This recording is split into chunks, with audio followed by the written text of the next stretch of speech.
God has given us life to live, and that life is best lived by grace. Magandang araw po sa inyong lahat. Ito po si Baljamin at ito po ang Life and Grace na inyo pong nasusubaybayan sa pakikipagtulungan po ng Newness in Christ Ministries dito po sa Australia. We're so happy because we know na kayo po ay natutulungan ng programang ito upang umangat ang inyong pananampalataya at maggamit nyo ito hanggang sa tayo po ay makakita ng kapangyarihan ng Diyos na nangyayari po sa ating mga buhay. Ang pag-uusapan po natin ngayong araw na ito ay may pamagat na a word from God.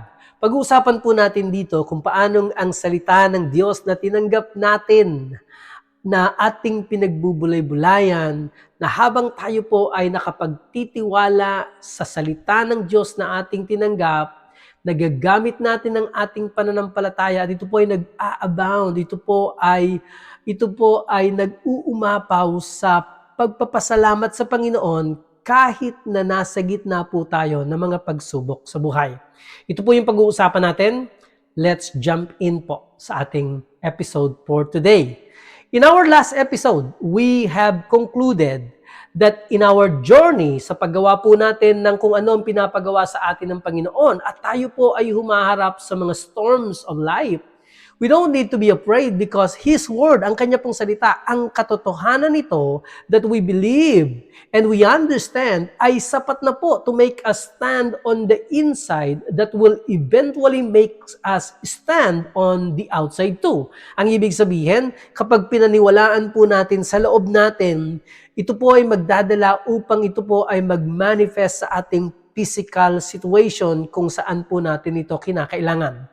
We can get to a place where we are really of good cheer. Nagagalak tayo, nagdadalang lakas loob tayo at hindi po tayo natatakot even while the storms of life are still raging around us. Kahit humahampas po ang mga ulan at ang bagyo ay patuloy na dumadaan sa atin, hindi po tayo natatakot.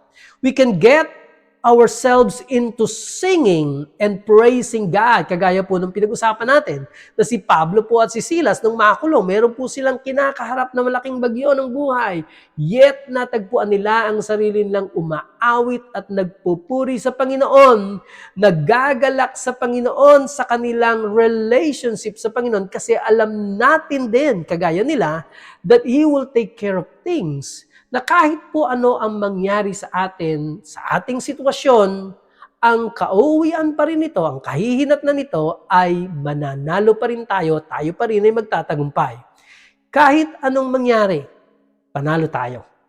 And I hope you can say that with me na kahit anong mangyari kung kasama natin ang Panginoon sa ating takbuhin, panalo tayo. Di ba ito po ang sinabi at pinangako ng unang Juan Kapitulo 5, talatang 4, nang sabi po doon, sapagkat ang bawat anak ng Diyos ay nagtatagumpay laban sa mundo, na pagtatagumpayan niya ito sa pamamagitan ng pananampalataya. Kung hindi mo maipapakita ang iyong pananampalataya habang ang bagyo ng buhay ay rumaragasa, maaaring hindi mo makita ang iyong deliverance.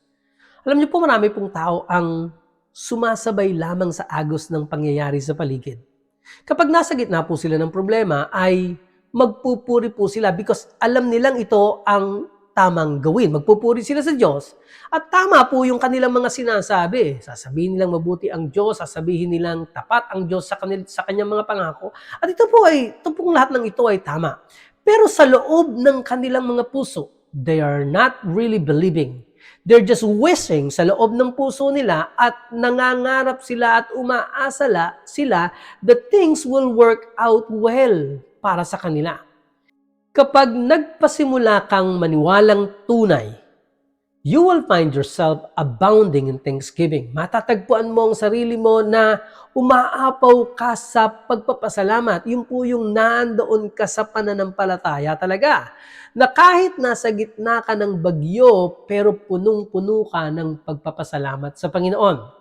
Tandaan natin ang sabi po ng Colossians chapter 2 verses 6 to 7. As you therefore have received Christ Jesus the Lord, so walk in Him, rooted and built up in Him and established in the faith as you have been taught, abounding in it with thanksgiving.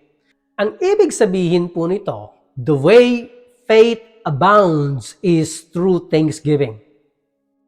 Kung hindi mapagpasalamat ang iyong puso, if you are not of good cheer sa gitna ng bagyo, posibleng meron ka pa ring pananampalataya. I'm not saying na wala kang pananampalataya, but your faith is not yet abounding. It is not yet greater than your fears. It is not yet an overcoming faith. When you really get into a God kind of faith, you'll find that you can persist to the point of excitement and joy. Hindi ito yung excitement and joy na gawa-gawa mo lamang or nakikisabay lang tayo sa iba. It comes from our God of peace, and it is a calm assurance. It is a peace and a joy that comes from knowing that God is faithful. Hindi ka niya pinabayaan noon, hindi ka rin niya pababayaan ngayon. Alam niyo po, bago pag gumawa ng himala ang Panginoon para sa mga pangangailangan ng mga disciples na ito, ang sinabi niya sa kanila ay, pagtiwalaan ninyo ako, be of good cheer, it is me, don't be afraid. Ito po yung sabi ng Panginoon. Parang sinasabi niya, hindi nyo ba naalala kung sino ako? Hindi nyo ba nare-recognize kung sino ang kasama nyo ngayon? Ako ito. Alam nyo, kailangan mong makilala kung sino itong Jesus Christ na ito na kasama mo at nasa sa loob mo. When He gave you the promise that He will be with you even to the end of the age, God is true to His word. And once you do this, you will not be afraid. You will experience His joy and peace, and you will be of good cheer. Lagi kang magdadalang lakas ng loob, lagi kang mayroong kagalakan at mayroong kapayapaan sa loob mo na umaapaw hanggang sa labas. Alam niyo, balikan po natin po yung mga pangyayari dito sa mga disciples ni Jesus. Alam niyo po, these mga disciples ni Jesus had a command from the Lord Jesus Christ. Hindi sila tumawid ng dagat sa sarili lamang nilang kagustuhan. Hindi po sila nagyakag na lamang isang araw. Sabi na, tena, tumawid tayo. No, hindi po. They received a word from God. It was Jesus' will. Hindi po kanila tong kalooban. Matthew chapter 14 verse 22 ay ganito po ang sabi. At pagdakay, pinapagmadali niya ang kaniyang mga alagad na magsilulan sa daong at magsiuna sa kanya sa kabilang ibayo, hanggang pinapayaon niya ang mga karamihan. Sa King James Version po ng English Bible, ang word na ginamit po sa salitang pinapagmadali or pinapagmadali ay ang English word na constrained. Galing po itong word na ito sa salitang constrain, meaning to oblige, to compel, or to force. Sa Tagalog po ay pinilit or pilitin. Sabi po ng Matthew chapter 14 verse 22 ay ganito. And straightaway, Jesus constrained His disciples to get into a ship and to go before Him to the other side, while He sent the multitudes away. This means that Jesus had to use some force.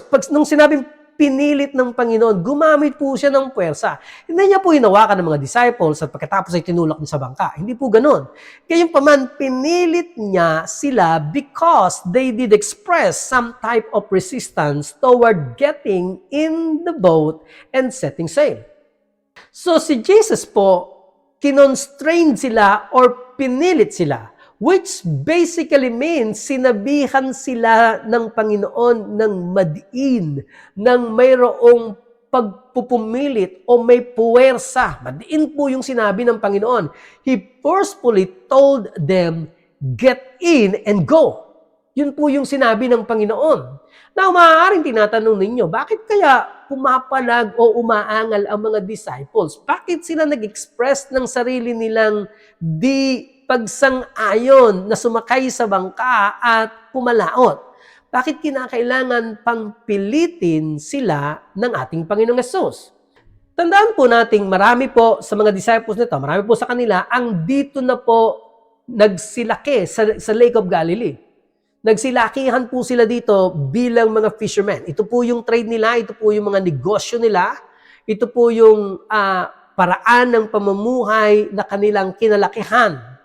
At ito pong lake na ito ng Lake of Galilee is a famous lake for having storms coming down over the mountains. Storms can quickly rush down upon the sea. Kaya po mga fishermen, they really have to be in tune with what the weather was like. Alam niyo po, marami po sa atin ngayon, ang nalalaman po lamang natin ang lagay ng panahon kapag nakakapakinig po tayo ng balita. Ito-tune in natin ang TV natin kung gusto natin malaman ng balita and sasabihin po sa atin sa 5 o'clock news or 7 o'clock news. Or yung iba naman po, kung kayo medyo modern na, kakausapin niyo po si Siri. And sasabihin niyo po, Siri, what does the weather look like today? Okay? Marami po akong kakilalang ganyan. Naging palaasa po tayo sa mga weather forecast na wala na tayong physical awareness kung ano ang tunay na lagay ng panahon. Alam niyo po, kami pong pamilya namin, nung kami po ay pumunta dito sa Australia, mag-migrate po kami, ay napatira po kami for 2 years sa Central Western Region ng New South Wales. At ang mga locals po doon, palibhasa ay mostly agriculture po ang business, ay kaya nilang sabihin kung uulan sa kinagabihan o hindi.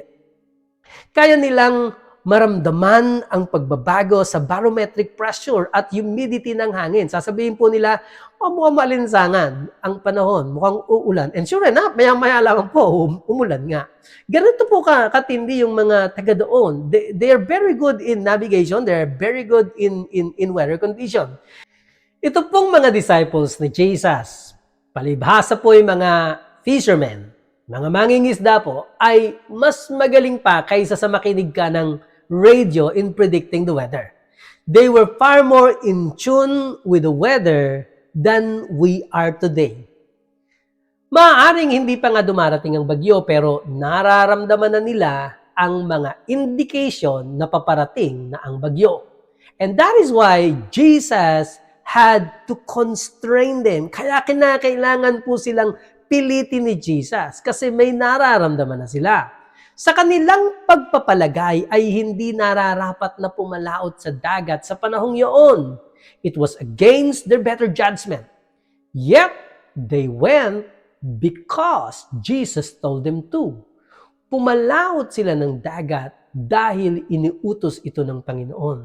At ito po isang magandang bagay sa mga disciples na kahit po meron silang tila baga pag-aalinlangan dahil po sa kondisyon ng panahon, yet, because sinabi ni Jesus na kanilang Panginoon, sumunod po sila sa utos ng Panginoon. They were in this situation because of obedience to the Lord. At importante po ito. Dahil oftentimes, we will be encountering adversity even we are doing God's will. Alam niyo po, sabi ni Apostol Pablo, sabi niya po sa sulat niya sa Korinto ay ganito. Unang Korinto, 1 Corinthians chapter 16 verse 9. For a wide door of effective work has opened to me, and there are many adversaries. Sabi po ni Pablo na may pinto ng opportunity para po sa gospel ang nabuksan para sa kanya at maaaring maipahayag ang gospel ng mas effective. Yet sabi niya maraming kumakalaban, maraming sumasalangsang. So the disciples had a word from God. But that did not mean that they would not have any problems. Hindi ka mo po tumanggap ka ng salita sa Panginoon at sumusunod ka sa kalooban ng Panginoon, ay hindi ka na makakaranas ng problema. Minsan nga po, mas marami ka pang problemang mararanasan. Tandaan natin ang hangin ay papasalungat sa kanila at nahihirapan silang makatawid sa kabilang ibayo. Nevertheless, They were perfectly in the center of God's will. Ipinarating nila sa Panginoon ang kanilang pangamba sa paglaot, but the Lord, knowing full well what their doubts were, said, "No, you go to the other side. It will work. God's word will fly in the face of life's storm." Ito po yung sinasabi ng Panginoon ng may kasiguraduhan sa kanila. Ang salita ng Diyos ay makalilipad sa harap ng mga bagyo ng buhay. Pwede mo po itong panghawakan. At kagaya ng palagi ko pong sinasabi, dito po at kahit saan pumunta, ang salita ng Diyos ay pwede mong tayaan at pwede mong tayuan. Pwede kang nasa gitna ng kalooban ng Diyos sa pagsunod mo sa Kanya and still experience hardship. Satan will come against you. Just because you are in a storm and it looks like you are about to drown, it doesn't mean that you have missed God. Do not let circumstances dictate kung ano ang God's will. There will be circumstances in your life that will look like you are not going to make it. But that is not always a sign that you have missed God. Pwede kang nasa sentrong kalooban ng Diyos at nakararanas ng maraming problema. Importante rin nating maintindihan na ang mga pagsalungat na atin pong nararanasan ay pwedeng resulta ng ating sariling ignorance o yung hindi nating pagkaunawa sa mga bagay-bagay o kaya po ay disobedience. Kagaya po ni Jonah na tinakbuhan ng Panginoon. Instead of following the Lord's instructions, nagrebelde siya at naipit siya ngayon sa isang bagyo na halos ikamatay niya. But that storm was totally out of God's will. It was something he should not have had to experience. You need to be honest enough to evaluate kung nasaan ka. Ang sitwasyon mo ba ay resulta ng sarili mong pagsuway sa kalooban ni Lord? O mayroon ka ba talagang tinanggap na salita mula sa Panginoon sa pag-alis mo mula sa pampang? Now, if you have a word from God, stand on it full of cheer because He is with you. Tayuan mo ito. Sabi ko nga po, tayaan mo ito. Don't be afraid. Exercise your faith before you see the outcome. Ang faith po ay nakakakita ng mga pangyayaring himala sa puso bago pa ito mangyari sa physical realm o bago pa ito makita ng physical mong mata. Kaya simulan mong purihin at luwalhatiin ng Diyos at magalak ka bago mo pa makita ang tagumpay sa iyong laban. Call out to God. Magsalita ka sa iyong pananampalataya. And do not let your problems overtake you. Make a demand. Draw on sa power ng Panginoon that is available to you. Have faith and be of good cheer. Have good courage. Then let your faith abound in thanksgiving. By this, you are laying the groundwork for the miracles God is about to perform on your behalf. Kapag ka ito ay ginawa mo, para kang naglalagay ng pundasyon na at ang Diyos ay makagagawa ng himala na makikita mo sa iyong buhay. Isa pa pong bagay, something else that is very important in this story is that they were still headed in the direction the Lord told them to go. Hindi po sila nagbago ng direksyon o ng posisyon. Kahit na nga ang hangin ay kontra sa mga disciples, tila baga ito yung ikalulunod na nila, they had not turned around and head back to where they came from. Sa lakas ng alon at bagyo ay pwede na lamang sana silang bumalik sa mas inaakala po nilang mas ligtas na lugar o sa pampang, sa kabilang pampang. Hindi sila umatras at hindi sila nagbago ng kanilang posisyon. And that is why in order to receive a miracle like they did, you have to be positioned to receive that miracle. Wala po tayong atrasan sa labanan. Sabi nga po ay, those who cling to the safety of the shore will never be water walkers. And if you are in a situation that looks like it will overcome you, Take courage. Magdalang lakas loob ka. Start believing God. Make sure that you heard from Him and you are in the center of His will. Then call out to God in faith and make a demand on Him and His power. Start rejoicing and be of good cheer, even before you see the storm stilled.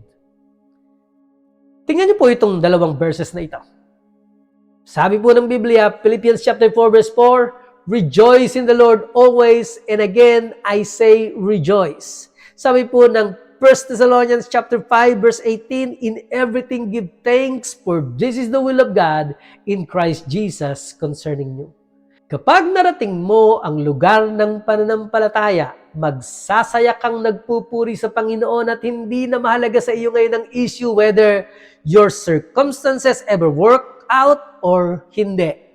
You will just want it to be a great testimony to encourage others and bring glory sa pangalan ng Panginoon. Tandaan niyo po, the Lord loves you and wants you to be a water walker.